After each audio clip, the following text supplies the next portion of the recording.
Luzon.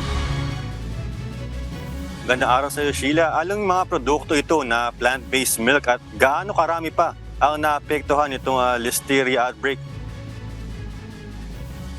Magandang araw, Klein. Ang listeria outbreak ay linked sa mga plant-based milk ng brands na Silk at Great Value.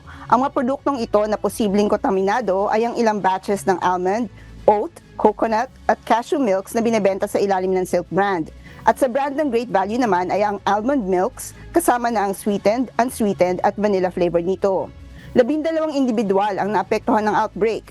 2 sa mga ito ay nasawi dahil sa infection, habang 9 naman ang hospitalized. Ayon kay Frederick Gishar, presidente ng Danone Canada na parent company ng Silk, ang balitang ukol sa pagkakasawi at pagka-ospital dahil sa outbreak ay kalunos-lunos at ipinahayag niya ang kanyang most sincere sympathies para sa mga apektado.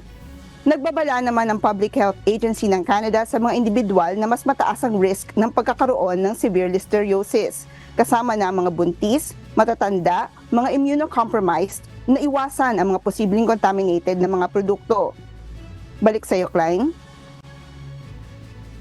Oh, very concerning na balita ito, no, Sheila. Pero matanong ko lang, no, common ba itong listeria outbreak sa North America? At ano ba ang mga sintomas nito? Klein, may mga recent na listeria outbreaks na rin sa Estados Unidos. Ang listeria bacteria ay maaaring makakontaminate sa iba't ibang produkto.